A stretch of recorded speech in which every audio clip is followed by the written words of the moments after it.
Hello everybody, you have tuned in to Erekose on Making a Murderer on YouTube.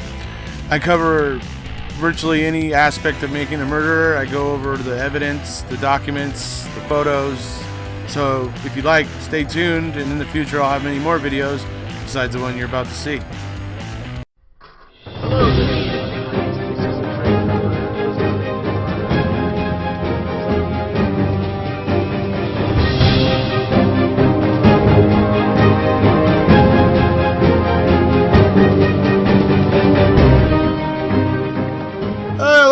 Hello everybody, how you doing today? Okay, so we're here today, obviously pulling more of the memories from MaM-A-Thon.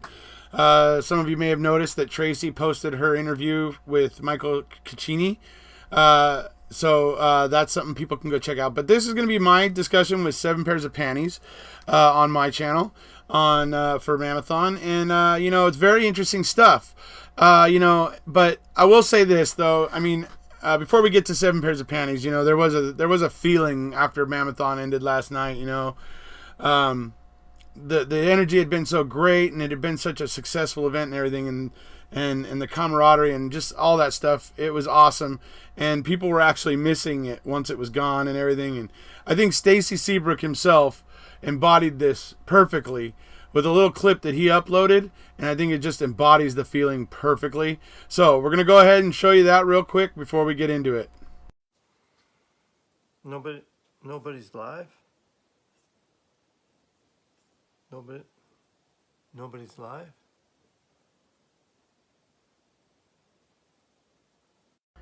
Hey there, everybody. So that was a little something Stacy uploaded last night, about an hour after MaM-A-Thon ended. I thought it was brilliant, and there was a lot of people feeling like, there was something missing and everything, and that was just the perfect thing, man. It's short, but it's sweet. So, love that from Stacy. That was awesome. We were all feeling that little emptiness or whatever afterwards. It was, which is a good sign that we reached a lot of people and stuff, which was cool. So what we're looking at here, folks, is a picture of my boss, and I meant to share this during MaM-A-Thon, but in the midst of coordinating guests and everything I was thinking about and doing, I totally forgot to share this with everybody. You guys met him on my channel recently. We were out in the desert, and we had a little chat. Well, my boss knew that we were doing this little event and everything, and it was awesome because on Friday he put that shirt on as he was leaving to go dirt bike riding, and he sent me a picture of him wearing it. Now, folks, the reason why this is particularly significant to me is because my boss doesn't do selfies. Okay, so this was something specific because he was looking to, boost my spirits, as it were, or encourage me, and I was really touched, and I thought it was awesome. So moving beyond that, let's move into what you guys all came for, what you all been waiting for on this video, and that is my conversation with 7 pairs of panties. Here we go. Oh, hello.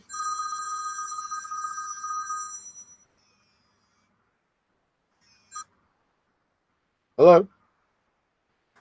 Hi. Hey everybody, seven pairs of panties on the phone. Let me get you on the speaker here. You can't hear? Okay, there we go. Okay, good. Okay, so say something for the audience. Let's make sure they can hear you. Hi guys, this is 7 pairs of panties from Reddit and Twitter. Good to see you all. I am so happy you're doing all this. Oh, well, thank you. I feel compelled. What can I say? Good. Yeah. Yeah. So thank you for being here. Obviously, for giving us a little bit of time. Obviously, we always love talking to people who are well versed in the case, and you're certainly among the most well versed in this case. I'd have to say, those of us who have spent the last 3 years of our life, looking vigorously into this case, I think have some interesting opinions to offer those who are coming in and are maybe not as knowledgeable as we are. So that's great to have you here to help us, kind of educate the masses a little more. It's a pleasure to be here. I have been here since literally the beginning, not always as 7 pairs of panties. I didn't join MaM. Oh, well, actually, I didn't join TCM until probably May or June of 2016, right after the MaM sub broke up. Right. imploded. I was here for the whole. I was there on Facebook for when the whole family group imploded. Right. So I think I watched in late December or early January too, and then I remember, like, I didn't do anything about it for like 2 weeks, but every night it like haunted me, and it would keep me up at night thinking about these cases. And I'm like, okay, I've got to just find out a little bit more, just a little bit more. That's all I was really gonna do. Right. I was only gonna find out a little more, and then I was gonna just leave it alone. So I joined some Facebook groups, and then through Facebook, I found Reddit. And once I found Reddit, the series, I was hooked. I had to join Reddit after a while. Right. That's how it all became to be. Yep. Right. Now I know. I'm still here. I remember because I remember I was always seeing 7 pairs of panties on Facebook because I was primarily on Facebook and Facebook groups talking with people over there. I was particularly in the innocent guilty group, the one where they have both sides. That's where I spent a lot of my time because that's just the way I was. And I liked arguing with people that didn't agree with me because I felt it helped me sharpen my own arguments, and make my own arguments better by more effectively arguing the arguments that I was encountering. Right. So anyway, it's a learning curve, right? Plus, life's a learning experience, right? Anyway. But that's where I was. I liked arguing the case. And I got to say also, it was partially because, and I know some people might hate me for this. Sorry, guys. But when I watched Making a Murderer, I wasn't like Ken Kratz suggests all the supporters of Stephen and Brendan are. I was not convinced in any real way that Stephen was innocent. I was certainly questioning whether he was guilty, but I was not saying, "Oh, he's innocent, 100%." That's it. That wasn't me. Yeah, I was questioning. The whole time watching it, I wasn't really either. I was, oh, he did it. Oh no, he didn't do it. Oh, he did it. Oh, he didn't do it. But I couldn't settle myself to anything to rest to not find out more. And then once I started finding out just a little bit more, you only have to uncover a little tiny bit in this case, and every corner to the next corner to the next corner, it's more and more suspicious. There is not one thing I could name in this case that is 100% legitimate piece of evidence, except for the Auto Trader magazine that he had in his trailer. Right. That's it.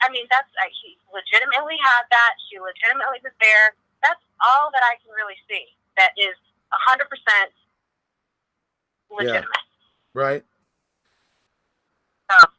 That's virtually every piece of evidence has a problem, and even with that Auto Trader magazine, it doesn't really prove she was in the trailer, like Ken Kratz would say.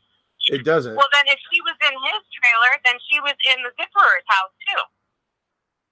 Right, there you go. Yeah, that's true. So yeah, certainly everybody's going to carry it in. So it's spurious, reasoning to assume that meant she was inside. Well, and then especially adding the fact there's no hint of her anywhere. Anyway, but go.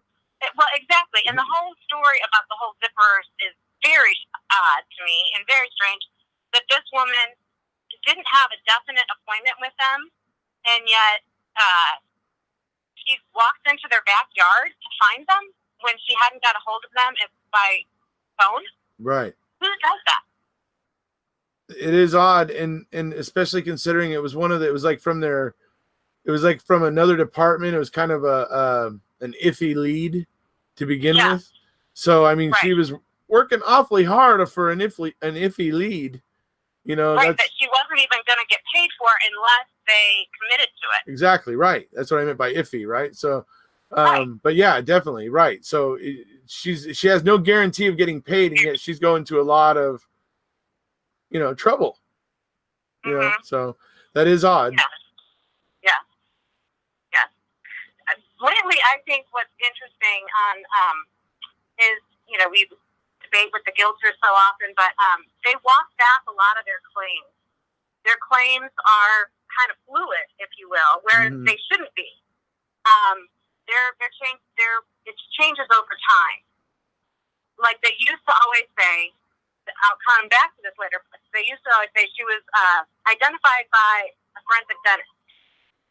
And they used to use this claim all the time, but then they kind of stopped claiming it when the x-rays came out. They don't hardly ever say that anymore because the dentist did not positively identify her. And I'll get into that later, and there's good reason why he didn't. Uh-huh. But then, again, there's other things. Like, first, they used to claim that the bones from the quarry, the pelvic bone and all that, they weren't human, so they didn't matter. But then they became, now they're human again because they were given to the family, and then they're like, well, the family deserves the bones, blah, blah, blah. But, well, then how did those bones get there if she was burned in the burn pit? And then they're thinking that Avery moved these teeth. They're pretty small, those bones from the quarry. So the bigger bones, he picked out these tiny bones out of his burn pit and left the bigger bones there so everybody could find them, and moved the little bones to the quarry. Right. Yes. Right. Like, that doesn't even make sense. That's actually an excellent point. I hadn't thought about it that way yet, but that's actually brilliant. Yeah, that's true. How did that happen? Yeah. And then they the guilters also claim that they can't touch the bones till after she files the motion, but then they can touch them later. But then they already know they don't even have these bones.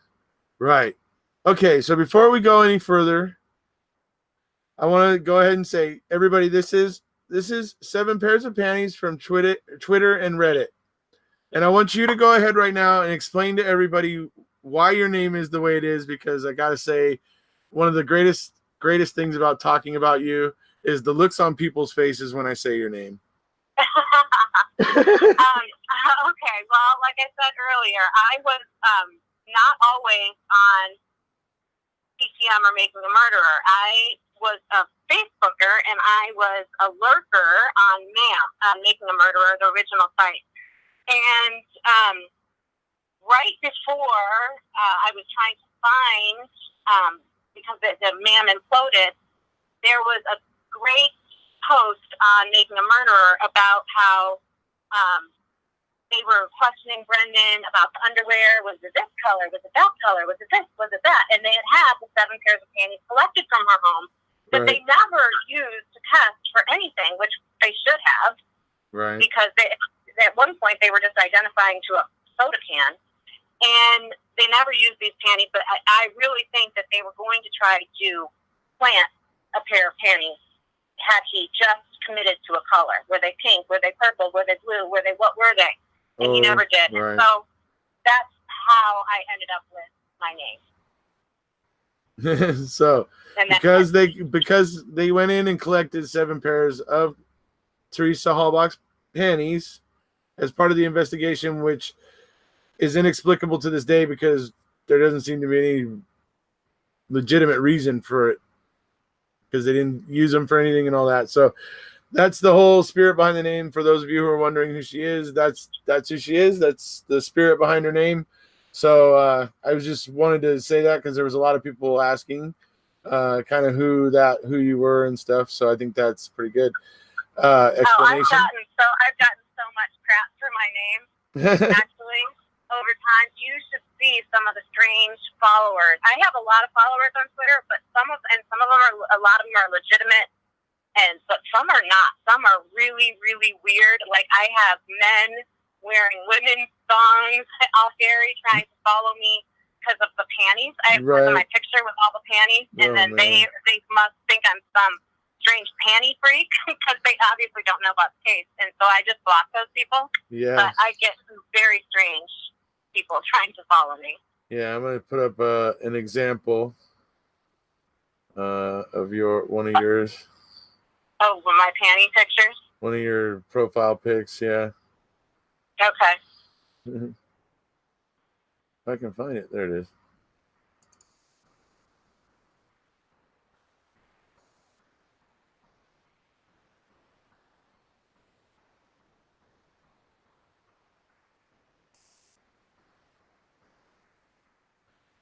All right, so this is one of 7 Pairs of Panties' profile pics from back in the day. this is what she's referring to and why she's probably getting the strange men wearing these types of things. But she does it because it draws more attention to the case, though. It draws more attention to, once you find out what her name's about, it makes you ask a bunch more questions. And I think that's the most brilliant part of it, really. It's provocative enough to get people's attention, and then once they ask the first question, they want to ask more. I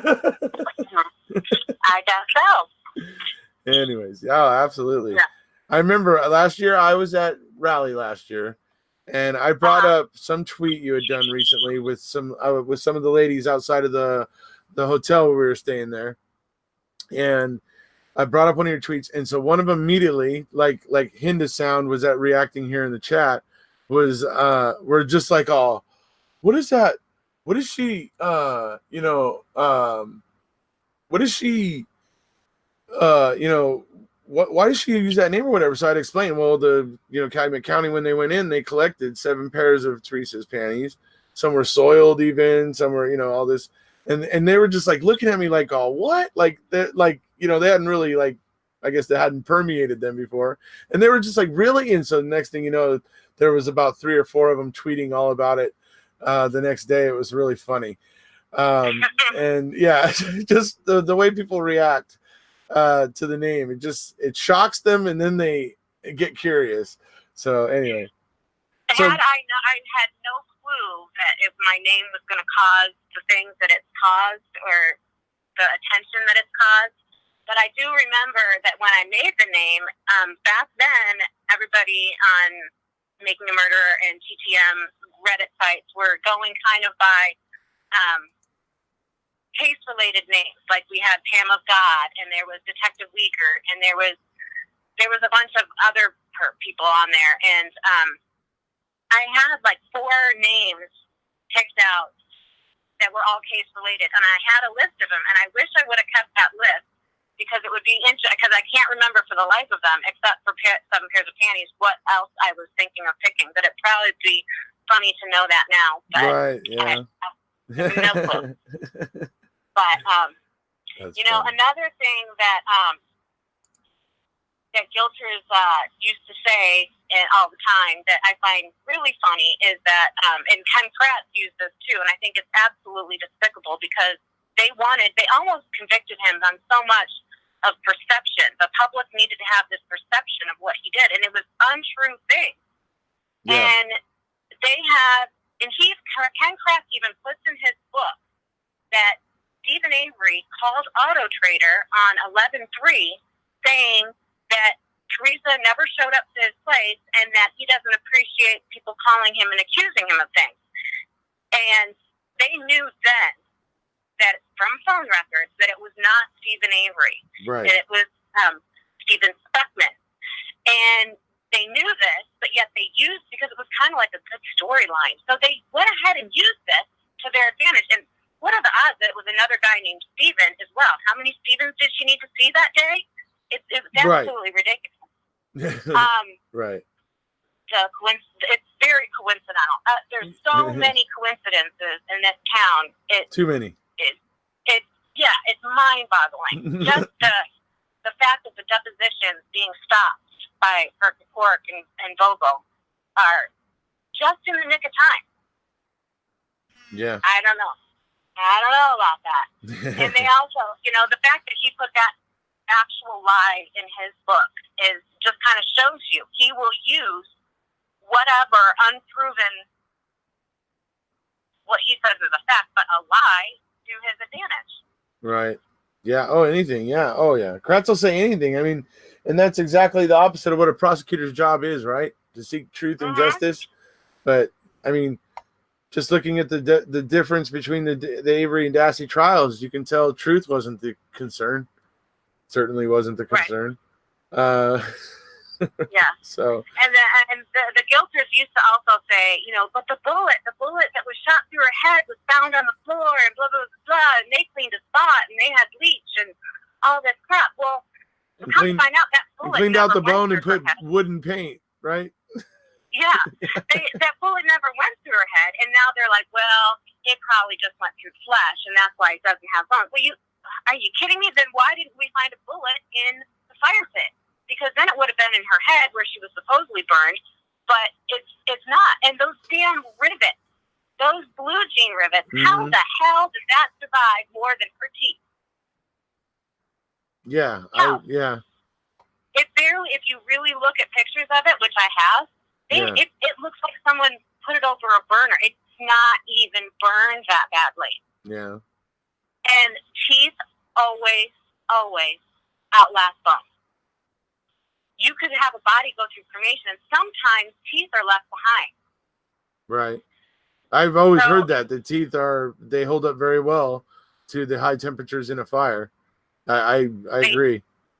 They do. And some of the best DNA that you could get for testing would be the pulp from a tooth. Right, where the root which is the nerve chamber is. Right.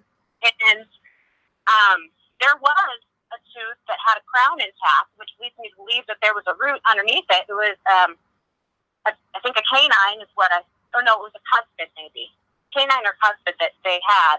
Mm-hmm. And he didn't use that in his comparison whatsoever of what her teeth were. And he didn't test it. Mm-hmm. And why didn't he test it?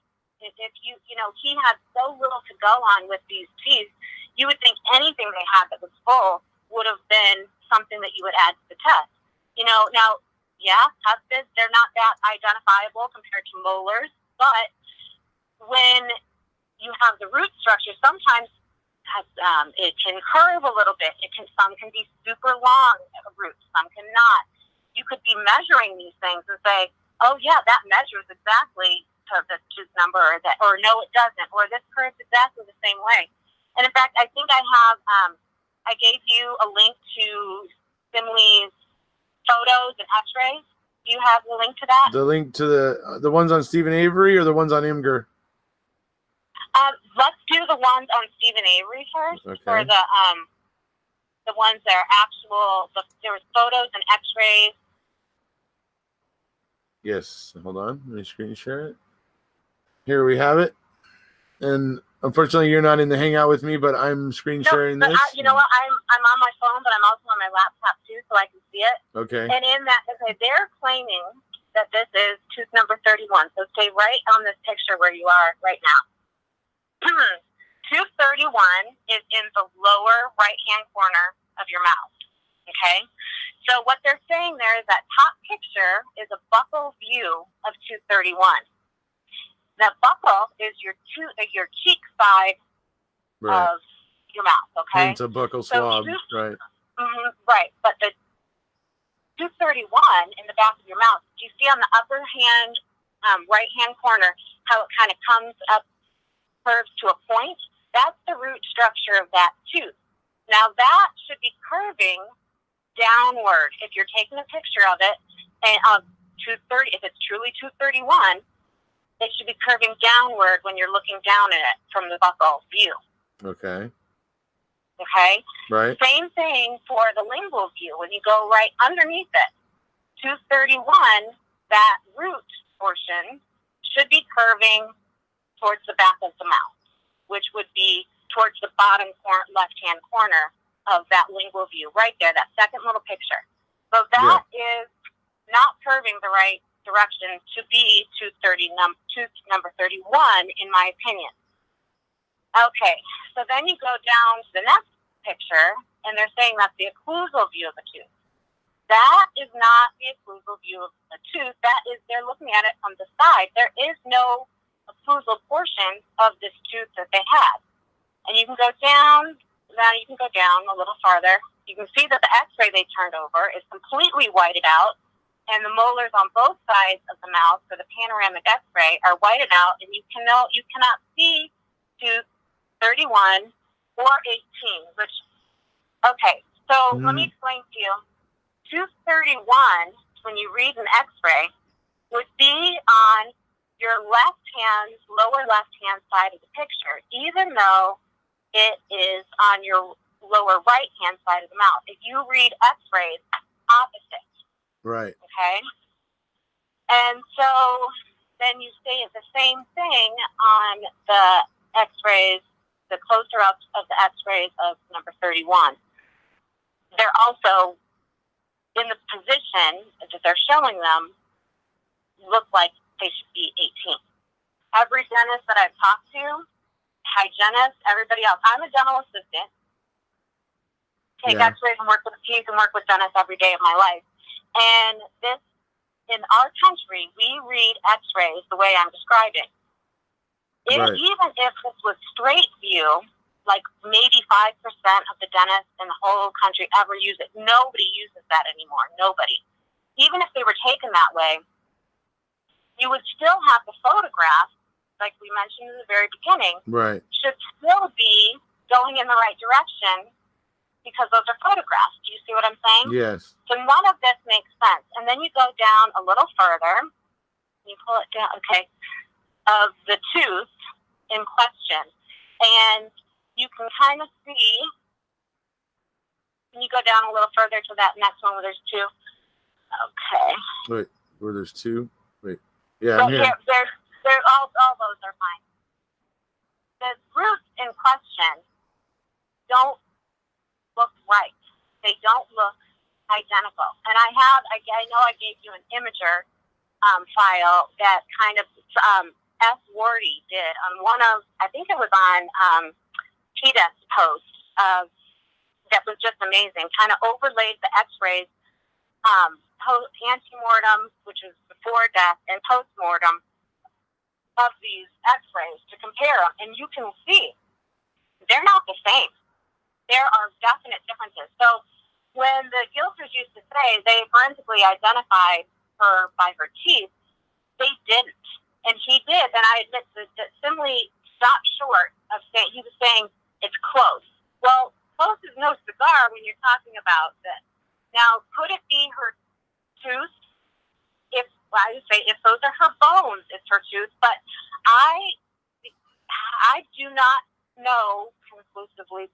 This is one of the reasons I am not so certain that those are her bones. It doesn't mean that I don't think she's dead. It just means that I don't know if they had a body when they needed the body for the depositions, to stop the depositions. Right. And that's a real scary fact. But I would say it's very. I don't know. I personally can't say that those look completely similar. Well, if you look down, if I actually look right here, it looks like there's a bit of a wavy center line through here. And if I look at this one, this is really more of a straight line. There's no real wave to it. It's just kind of an arc. On the picture on the right, you see how that right hand groove nerve, it kind of curves down. It makes a curve where this other one does not. Yeah. And if you can put up that imager post I gave you on private message, that is kind of a really good visual for what I'm talking about. All right, hold on. Let me get that pulled up. Oh, I see one of the questions is there's no pictures or video to prove that they had a tooth. And you know what? She's right. This person, Tabitha, is right. There are no pictures of the teeth or the bones, of course, for that matter, to prove what came from where. And if you think you can't get teeth from anywhere, I'm not saying that they did this, but I will tell you that in my dental office, we have a whole jar of teeth under the sink, and almost every office I've worked at does that because you donate them to dental schools for practicing, so they have something to drill and practice on. Right. So that you could go through root fractures, you could find it. But I'm not saying that's what they did. I'm just saying there's teeth available. Wouldn't be that hard. Okay, go ahead and hit play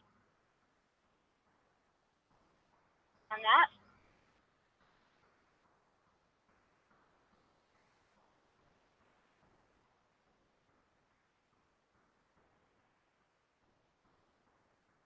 See that? Yeah. They don't overlay really. And they did a complete overlay of it. Not the same. Yep. That's interesting. Yeah. So And, PETA and Deanne, I think it's Angie, other dentists on Reddit agree. It's pretty compelling that it might not be, especially when we have so many other problems with the bones, and the state clearly doesn't want these bones tested. They will do they went so far as breaking statutes to get rid of these bones. Why do they want to get rid of them so badly? Is it because some of them were from the quarry and they would prove something different? Is it because they didn't really use what they should have used, but they used what they needed? I don't know. I really don't know.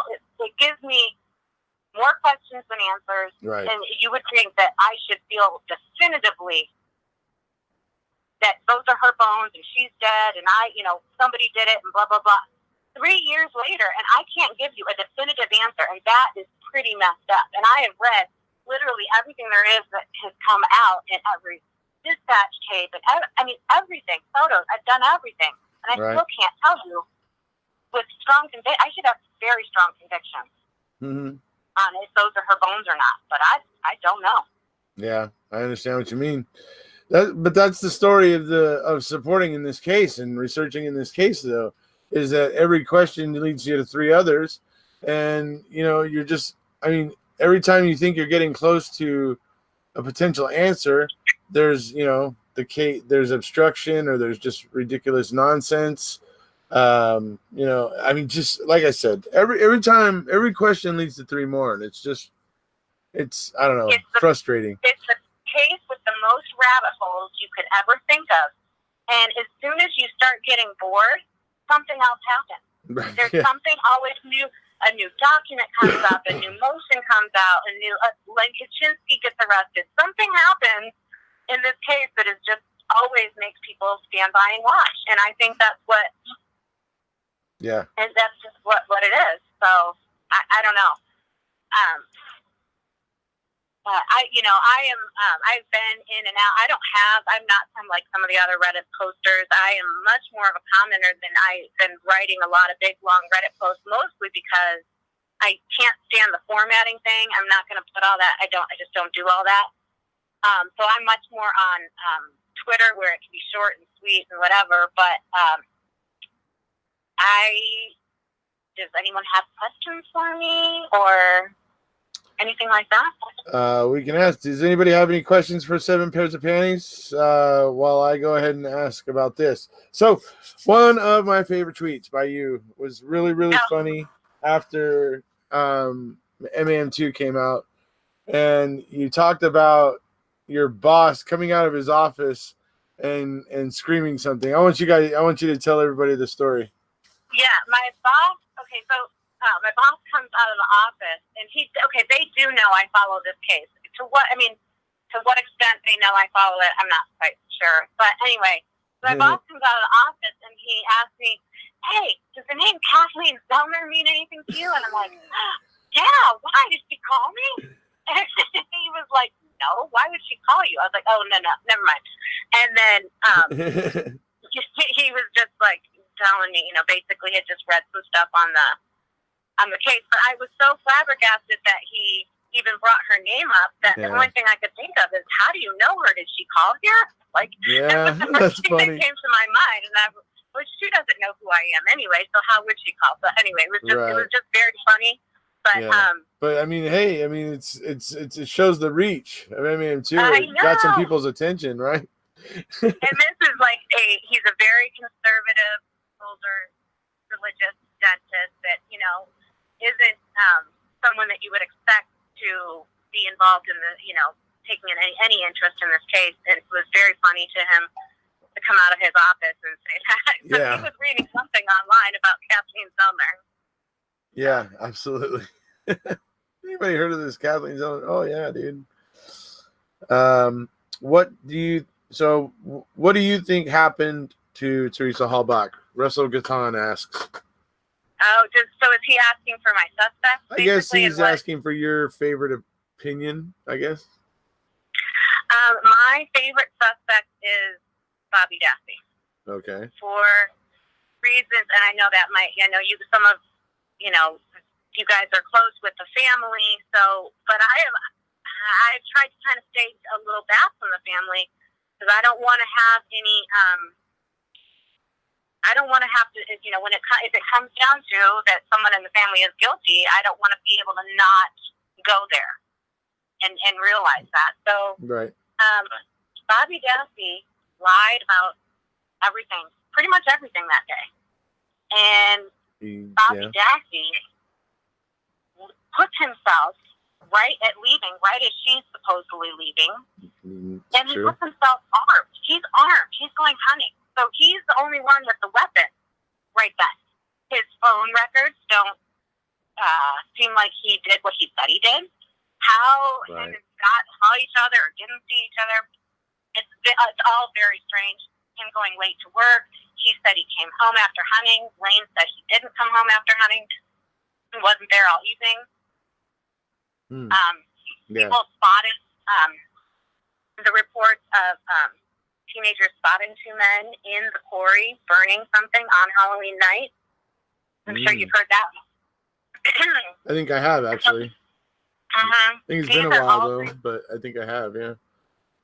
Yeah, these are all reasons I think that, the scratches on the back that nobody really pays that much attention to. The scratches what?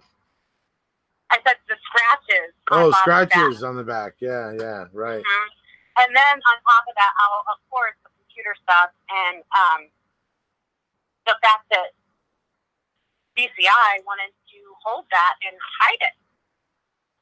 They didn't hide it for no reason. They hid it because he's a good suspect. Even the judge, he was a good suspect, except for that he didn't have motive. You only have to look at the way they acted over the computer evidence with the CD and all that stuff to know that they realized that Bobby was a threat to their case. Well, and you listen to that audio call with Barb at the hospital. You listen to those officers. Bobby was a suspect. If you really listen to what they're saying, they were very concerned about Bobby. Where is Bobby? Why isn't he here? They really wanted to know. And I kind of wonder how early on they knew. Oh, and then the lies about the deer. Did he get 2 deer? Did he get 1 deer? Right. Why is he lying and saying it's the 3rd? Then he got the deer, but then yet the police reports and the dispatch records show that it was the night of the 4th. So it didn't happen. Didn't they explain that is because he didn't get the tag right away? He had to go get a tag or something? I don't know, anyway. Right. But the thing is, the tag says the 4th, and the accident reports say the 4th. So, interesting. And the dispatch records, I've seen both. Right. It's questionable. Was this other deer not reported? Did he have 2 deer? And the deer head is intact on that deer in the picture that we see. But then he reports something about the deer head being on the side of his mom's garage. But it wasn't. Right. So, I don't know. I don't know why they didn't spend any time checking. Then there's the whole bit with his friend Mike Osmondson. Yeah. Yeah. I agree. I mean, that's a good one, and well, you need to ask. I think Jinx later, whenever you do talk to her, because she knows every connection pretty much. But I think there's a connection with Osmondson or Mike. Oh, I can't even say his last name. And the Manitowoc Quarry. There is a connection there. I cannot remember what it is, but I'm pretty sure there is one. Jamie Hart asks, is there any possibility that the tooth is not human? No, that tooth is a human tooth. It's a human tooth, Jamie. Yeah. Scratches and lying from both Bobby and Ryan. What if they worked together? Suzanne Welch is saying they could have got called to get up in it together. This is my guess. Actually makes sense. They could get called up. I can't see Ryan and Bobby from 2 totally different walks of life. Right. Working together to kill some lady. When have we known them to ever know each other before? But I could see them both playing equal but separate roles, and not you know, let's say Bobby is there and got the means, motive, and opportunity to do whatever to Teresa, but then Ryan later has the means, motive, and opportunity to help with the police planting of things to make sure that they got Avery. So I think both of them are lying about different things, separate things. So that's why it makes both of them guilty, and a little bit confusing who it could be. Jinxie throws out there that there are no calls on Ryan's October record to Bobby. Just going to throw that out there, she says. So. Wait, Jinx says there's no connection between Bobby and Ryan, because there were some people talking about potentially Bobby and Ryan being in it together and whatever type of thing. No, I don't think they could possibly be in it together. I think that if they did anything, it was separately and like let's say Bobby would do, if Bobby was the killer, he hit his own thing. Yeah, and that's what Jinxie's saying, because there's no calls on Ryan's phone record for October to Bobby. So there's no correspondence happening, so that gives it more credit, right? Yeah, I would not think that Bobby and Ryan would know each other or speak to each other. But it is interesting that Dietering asked that same question in 2017. And I'm not sure why he asked. Remember, he asked, do you know Ryan Hilligus and Scott Blordorn? Blordorn, right. Yes, Blordorn, however you say it. Blordorn, I don't know, anyway. And so I wonder why they felt he would have known that. Or, you know, for any, I thought that was a strange question. Yeah. But that was a fake interview on Dietering's part. Dietering, and what the heck are they calling people back out of retirement? Is this like what they do? Bushman came out of retirement to help lead the way to find everything. Yeah. And Dietering comes back out of retirement after 7 years to re-interview Bobby Dassey and a bunch of other people from the case? Is that insane? They had no one else? Right. Yeah. I think that's insane. Absolutely. Yeah. Separate Cop asks, would like to hear you basically express why Bobby is a stronger suspect than Ryan. Ryan would seem to have more motive, in his opinion. His or Ryan, her. you know, Bobby's just always been one of my favorite suspects. I mean, in the beginning, I didn't think it was anybody in the family. I thought if anybody killed her, who would be better to kill her, and who else would she pull over for but a cop? I thought that they would have the easiest chance of killing her and getting away with it. Right. And then still having the access to plant the evidence. That's still possible. Who knows? But as far as Bobby, I think because of where everything was found, Bobby had a lot easier time being in the quarry and not being looking out of place. Right. Yeah, Ryan would be Ryan's going to go burn a body in a quarry that he's never been at, doesn't know the schedules of people coming and going. He's going to go do that? I just think that's weird. Or is he going to bury something like Press Road at the deer camp that he's never been to? Bobby grew up in this area. And then, you know, as far as where the car was spotted, that was, you know, somewhere that Bobby had two places to walk back to. He could have walked to Scott Paddock's trailer. He could have walked back home to the Avery salvage yard or to any number of his friends' houses. Mm-hmm. So I think that it's because of the location and Bobby's lies about his whereabouts that day is what does it for me. And him testifying, kind of the things he said in the way beginning about Stephen Avery. Like I don't know, Bobby does it for me. And that whole I saw you and you saw me and we're going to cover for each other thing on the road, I think that's all a bunch of BS. Right. I don't know. So. Yeah, that whole thing is, that's what, and Jinxie was asking that next. What are your thoughts on Scott T? Inquiring minds want to know, she says. I do. I think, you know, sometimes I wonder if Scott had way more to do. Like, was it a weird team thing? Murders usually aren't, but they can be. But that would be a very odd team thing to do. I don't know. But yeah, I think that Scott was involved at some point. The only reason I think that Bobby more than Scott was involved, because in the very beginning days, Scott didn't think that Avery had much to do with it, of anything. And then at some point, he kind of changes his story, and then he goes. But Bobby, more from the beginning, was pointing the finger at Steven. And so he had a reason and then Scott kind of found a reason or came up with a reason. You know? Yeah. And it seems like, when you read about that interview with Bobby that Dietering had with Bobby, I guess back in the day or whatever, where him and that other officer were sitting there trying to say, why would we plant stuff? Why would we do that? Why would we? And like feeling the need to explain themselves.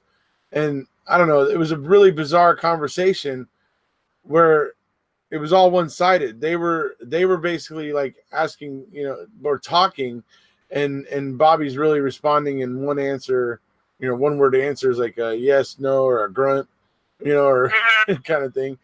And it's like, and you go around this, in this investigation, and you find guys like Josh Redant, who eventually hired a lawyer because he got sick of the crap that he was dealing with, where they kept asking him about his report of the fire and his account of the fire, and to the point where he just goes, hey, listen, what do you want me to say?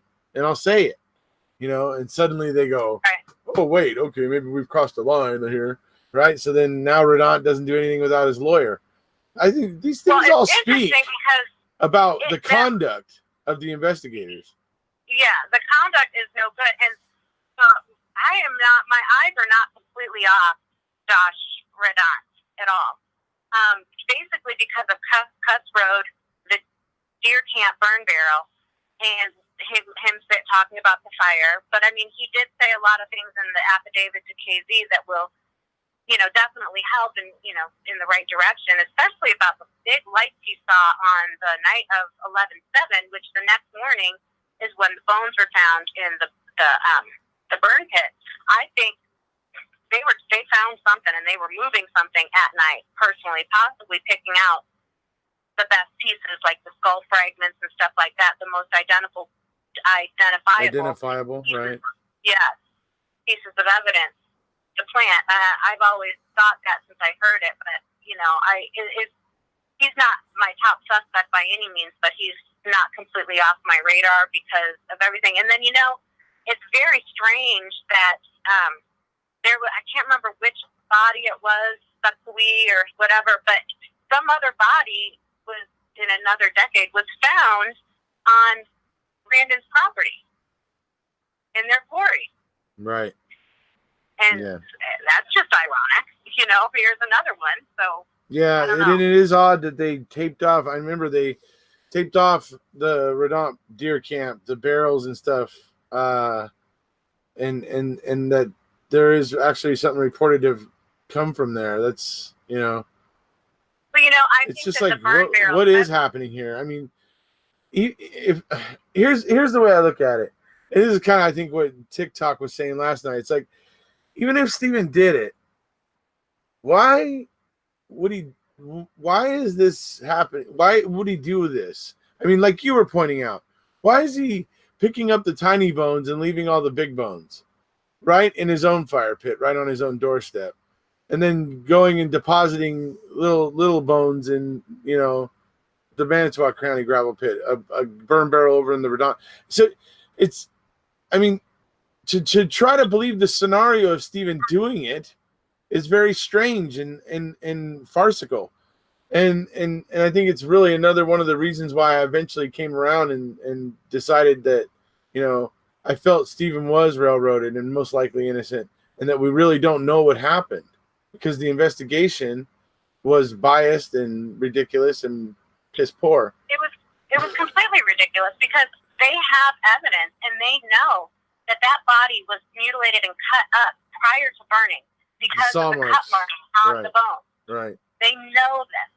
and yet they completely ignore it, just like they completely ignore the damage on her car. Anything that doesn't fit with their theory, they ignore, because they don't have a way to prove where that happened or how it happened. And there's no evidence that Stephen cut up a body. There's none. They checked his drains. Where did he clean off the blood? There was no blood in his drains. Yeah. If he cut up a body, he at least got dirty somewhere. Something wasn't somewhere. In his garage. Yeah, it wasn't absolutely. In his house. Yeah, that's just it. Where's the evidence that anything even happened? First of all, I mean, I'm seeing something between 40 and 60% of Teresa Halbach's bones in his pit, but where did this all happen? Where did this go down? That's, I mean, for me, the huge question here, and which would have been enough for me to say there was reasonable doubt, is show me where it happened or took place. You got this whole big old grand story, this really, really, terrible story, which is obviously going to cause people to be prejudicial. So where's the proof of it? Right? Well, that's just it. They sold a story, and they had very little really to back up their story. I mean, you would think on the surface it looks like there's a ton. But like I said, when you unveil the curtain just a tiny bit, pull it back, it's all bullshit. All of it. Absolutely. It doesn't survive, just scratching beyond the skin deep, and it falls apart. No, and that's the key. This case was made for the local. It was not made to go public like it has, because they did a horrible job. Mm-hmm. Horrible. But it is very political. When you look at those documents that just came back out about the 85 case that Seeking Truth for Good just put out,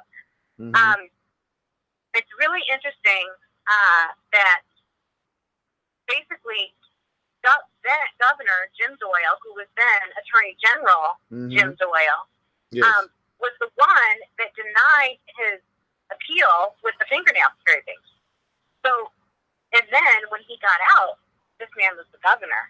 He had a lot to lose from that case too. And same with Sherry Culhane, because she was the one testing things the first go around. I mean, there were a lot of people with a lot of stuff on the line, and I really do think this is completely political, and that's why I have super big questions on pretty much everything. Like, how did they make this happen? Just in the nick of time?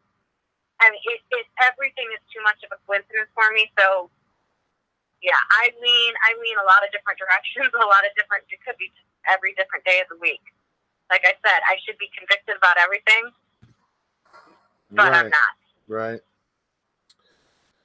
See, LCM is asking, any theories about the jury? How do logical people arrive at a guilty verdict with such terrible evidence? Well, I think that this town, people are very manipulated and scared by these sheriff's departments of both counties, not just Manitowoc, but Calumet as well. And it kind of showed on the jury. The jury was stacked against them. They had that reserve deputy on there. They had a retired county clerk on there. They had some people that shouldn't have been on there. And then on top of that, Pagel, whatever his name is, meeting with the jury. There's so much misconduct of things that they shouldn't have happened. Oh, yeah. And I think that they were kind of told, basically, if you think Avery didn't do this, you have to say that the cops killed her. Right. Well, they had to live in this town afterwards, and they were kind of scared to go there. Right. To not put the veiled threat. Doesn't sound like a threat, really, but it's a veiled threat. Yes, it completely is. It completely is a veiled threat. I think that they didn't want to do their own thing. Right. Yeah, absolutely. So, I mean, what county have you ever heard of that one county takes over the investigation because the other county has a conflict of interest, and they promise the publicly on the news that they're not going to be involved Right. because of this conflict of interest. And then, but the county with conflict of interest are literally the ones to find literally all the pieces of evidence, and yet they write no reports on any of it. They have no accountability for what they did, what they found, where they found it, how they found it, and then the other county writes all the reports that didn't find anything. And the county that found everything pays for all of it. Yeah. Come on. Right. Collusion. That's collusion. I mean, they had it. They kind of were protecting themselves. Like, Calumet's like, we know what's going to happen, but we ain't going to find anything. You guys got to find it. That's kind of how I look at it. Right. Yeah, absolutely. So, I don't know. And I know a lot of people think that not all these people could be involved, but you don't really they didn't need that many. They did not need that many people involved, and there's a lot of people on the line. Yeah, absolutely. So, this one comes up a lot. Why won't they let KZ have that? Come on. Of course, they all have to come through right now. Why do you think they won't let KZ get her hands on the RAV4? And what do you think it's going to take for her to get her hands on it? I don't think they have the RAV4. Oh, you're one of them. I think I might be the one that started that rumor. I really do. But I have, after finding, after the phones are definitely gone, and they wanted to, they obviously wanted them gone. I think that anything that would possibly prove Avery innocent is going to be gone. I bet you the RAV4, and I think that what they have the blood swabs that they claim they took from the RAV4. But even Norm Gahn, when they were talking about the evidence preservation, he kind of stumbled over, oh, you really want us to save the RAV? It was kind of like that. And he was like, well, we can save the swabs, but the RAV, that's kind of big. I don't think they have the RAV. And the RAV is the only thing that could actually prove, and you could test the actual blood spots that were there and prove that that's where it came from versus here's a swab that I said I took from there. Yeah. So I think, look at the bullet can't be retested. All we can find out is what's still left on the bullet. The bullet has no DNA of hers left. The key never did have any DNA of hers. If the car is gone, then there's no blood of hers to test anymore. Nothing. And then the bones are gone. So there's nothing left of the victim at all to retest.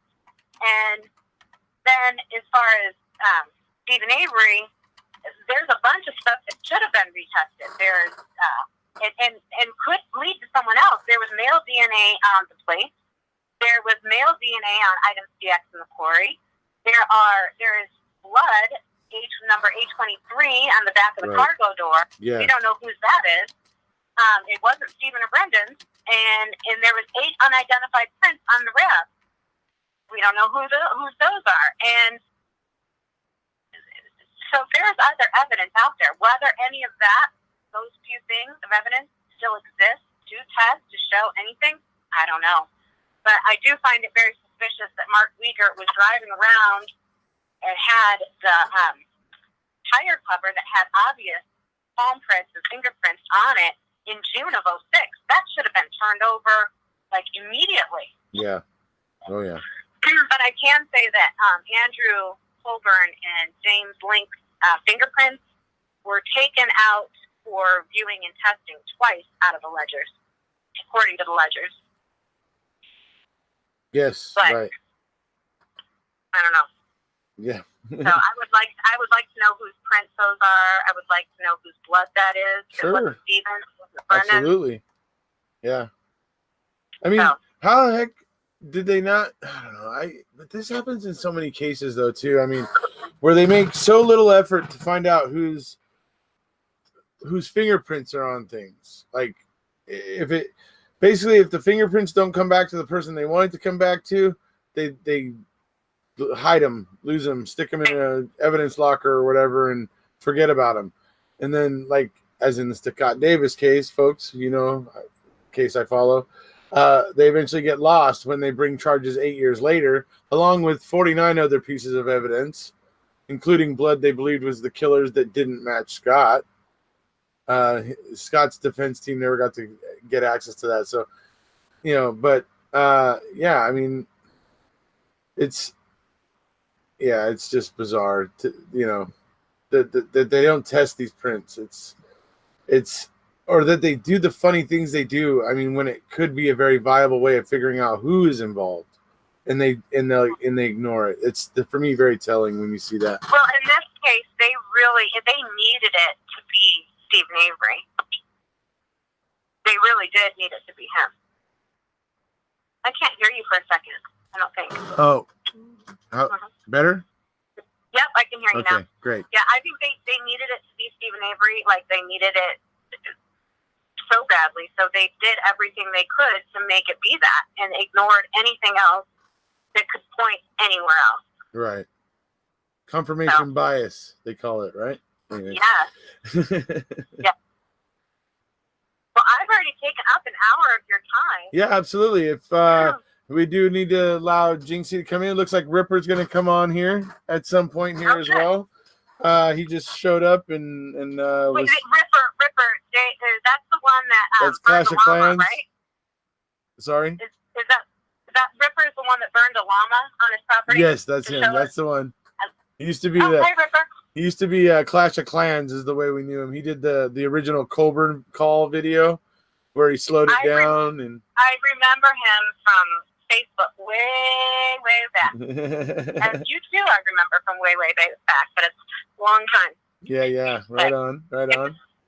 It was wonderful being on. I was so nervous, and then it was so comfortable to talk to you. It was no big deal. Awesome. Same with you, and thank you for being here.